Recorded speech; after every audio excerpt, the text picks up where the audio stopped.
Thank you, Deputy Chairman, sir. Sir, the Central Universities Amendment Bill 2022, the bill seeks to establish Gatishakti Vishwavidyalaya at Vadodara in Gujarat state, amending the Central Universities Act of 2009 and the National Rail and Transport Institute will be converting into Gatishakti Vishwavidyalaya. Sir, the scope of this new university, new Vishwavidyalaya, will extend beyond railways and include transport sector as a whole.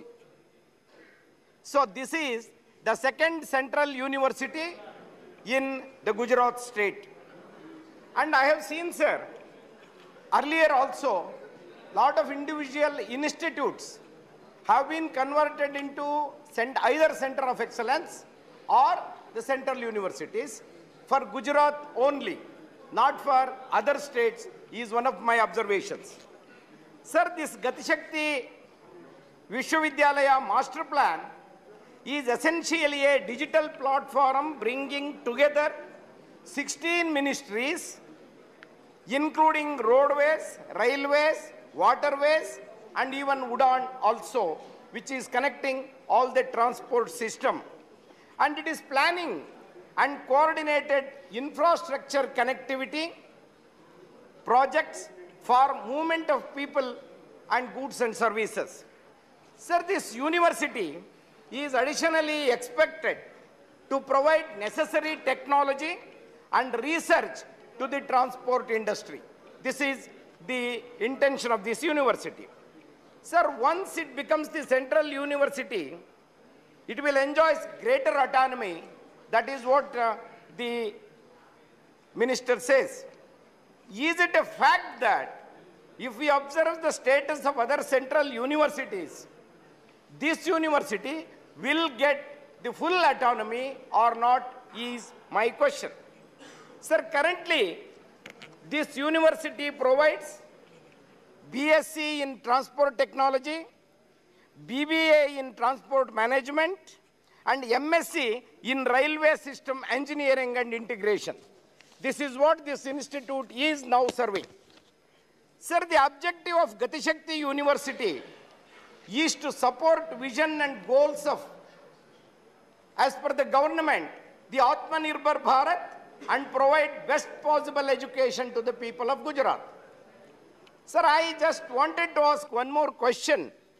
What about the other parts of India where the only one institute which is into the research and which is into giving degree of BSc, MSc and BBM, people from other parts like South India, Northeast India and central part of India are not going to get the benefit of this? Whether it is extended to all parts of the country and all the students can have the admission here, and what is the mode of admission for them and how the admissions are taking place, whether the examinations are conducted across the country like CUT, like NEET is not clarified in the bill, sir. Sir, let us look at the central universities now. About this bill, the National Education Policy 2020 stressed the need for multidisciplinary approach to education within institutions. This is a very important issue to be discussed. Sir, the academicians across the country have raised the concerns that if a transport-oriented institute is converted into a central university, this does not match the multidisciplinary spirit of the national education policy. That is what the academicians say. And the academicians also observed that converting a university into a central university is just a matter of changing the name of the university, not the purpose of making the transport system across the country as a research institute. Sir, this status does not help the growth and development of the education sector. This is what the observation of the academicians. I wanted to know the answer from the minister. Sir, it is necessary for this change in nomenclature must accompany with increased public funding and autonomy. But in this bill, the public funding is missing. The autonomy is only in the saying, but not actually being done by the, in the support of the bill. Sir, let us see the other central universities in the country, how they are working, whether they are enjoying the full autonomy or not. If they are not enjoying the autonomy across the country, there are about 64 central universities. Under this government, sir, the central universities have typically been criticized regarding lack of permanent staff, poor infrastructure, and poor academic governance. That is what I wanted to bring you to the notice of the Honorable Minister. Sir, this is due to ideological clash between the administration and staff, students and other agencies. Sir, we have seen in Jawaharlal Nehru University, we have seen in Jamia Millia University, Jadavpur, which are called as central universities, but these universities' administration is not up to the mark, and there is lot of criticizing the university's administration on ideological basis and administrative matters also. Sir, huge backlog vacancies are there in the central universities. The unfilled faculty vacancies in central universities is a worrying factor. Sir, the government should know, against 19,366 posts sanctioned in the central universities, 6,558 posts are not filled. And sir, this is about 33.86% of vacancies in faculties are not filled by the Government of India.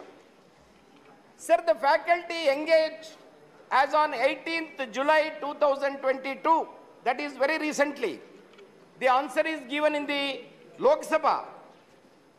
The ad hoc vacancies are 122, guest faculty is 1,931, contract basis teachers are about 1,820, re-employed who have retired are about 31. Sir, the total strength of these kind of vacancies are 3,904. Sir, let us also observe what is the reservation maintained in these central universities. Sir, I wanted to bring it to your kind notice. Number of vacant posts in the reserve category, sir, vacancies are 65.61% are not filled, especially from the reservation category and marginalized communities. Sir, number of vacant posts, general, it is 2,252. SC category, it is 988. ST category, it is 576. Other backward classes, it is 1,761. EWS, it is 628. And 344 in PWD. See, the total vacancies are 6,549, which comes to 65.61%.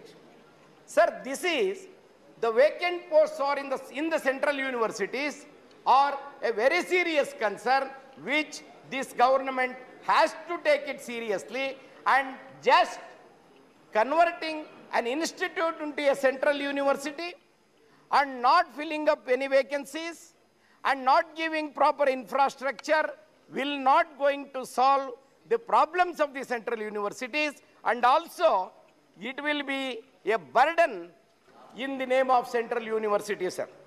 Sir, experts have called for reforms to the governing councils of all central universities.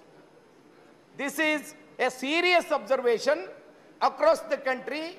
Not only this, these reforms includes caps on the number of members in the governing council, requirement of social representation and involvement of the alumni is another important issue which they have raised.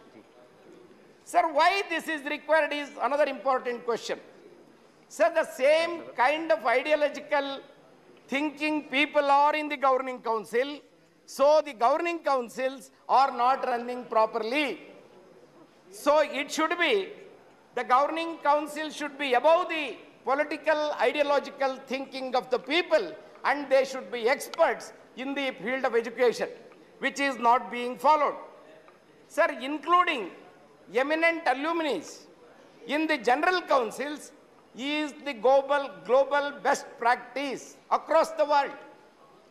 See, it ensures endowments, it ensures accountability, it ensures the innovation also. The Harvard University, which is practicing this involvement of the alumni, has given the best results in that university. It has become a practice across the world that this kind of alumni involvement into the university governing council is going to help the standard of education to a higher level and not going to reduce it. Sir, carelessly planned Central University entrance test, which is another concern, that cute, the irresponsible and students' unfriendly actions of the union government can be seen in CUET admissions, CUET admissions. Sir, the CUET was introduced in 2022. You know about it. As a major reform to the admission process in the history of the education sector, this has been brought. Sir, subsequently what happened? The UGC introduced the CUET as a single gateway to admissions in the central universities only 3 months prior to the admissions and the examination. Sir, this was the during time of students writing the board examinations. While they were writing the board examinations, this CUET exam was announced. Students were in serious confusion whether we have to write this examination or shall we have to prepare for this CUET examination. After some time, the UGC announced the board examination marks will not be considered for their admissions, and there was only 15 days left for them to attend the CUET examination. Sir, we must also think whether in 15 days, whether these students who have just finished their board examinations can write the CUET examination and get into that. So after the examination, they announced that there was only 15 days before the examination is conducted. On account of that, lot of students could not write the examination efficiently. Those who have scored very well in the board examination could not get good marks in the CUET examination, resulting they did not get the proper admissions. Sir, in some centers, the examinations were cancelled. What does it say? Sir, there is a lack of academic diversity in the syllabus and questions asked. That is another important questions which the students were telling, that we could not write the examination. On account of that, they could score only 15 marks, and subsequently, the cancelled examination was asked to write again. Again, there was a confusion among the students. Sir, when question asked in Lok Sabha about this, the ministry did not answer this question. In fact, they awaited and told the Lok Sabha that we will take care and we will take the examination further. This is not supposed to be done by an organization like UGC and the Ministry of Education. Sir, the Parliamentary Standing Committee observes that Particularly, I am referring to scheduled tribe overseas examination, overseas students scholarship. Sir, in this, the Parliamentary Standing Committee observes that the National Overseas Scholarship Scheme provides financial assistance to 20 students every year for pursuing higher studies abroad the country. That is for their PhDs and for postdoctoral studies. Sir, during 14 and 15, there were 20 students. In 15 and 16, there were only 15 students. And 16 and 17, there are only 16 students. So what is the reason for this decline? Across the country, there are about more than 7% of scheduled tribe students, scheduled tribe population is there. Now they have become very competitive, and there are very brilliant students who can attend any examination. For the whole country, if you cannot send 20 students, the Parliamentary Standing Committee says this should be announced to 30 at least. But I even request the government, it should be announced to 50 at least. Sir, another 1 minute. At least 50 students should be sent out of the country for their PhD and postdoctoral studies. But why this decreasing trend is, there was no proper advertisement, and every student from the rural area are not able to apply online. That is another problem with the rural India. And there is one more problem, sir. The income ceiling is 6 lakhs per annum. Sir, for scheduled tribe students, even an ordinary Group D employee, his income crosses 6 lakhs per year. And it is allowed in other cases for 8 lakhs. But for a scheduled caste, scheduled tribe candidate, you have fixed it as 6 lakhs per year. So I request the government to look into this and liberalize this economic ceiling, at least 6 lakhs to 8 lakhs, so that students across the country can be able to apply this. So this is what my request is. So just making a central university, converting a name will not solve the problem. Provide all the infrastructure, give them proper teacher, then only the central university will have a proper guidance. Thank you very much, sir. Thank you.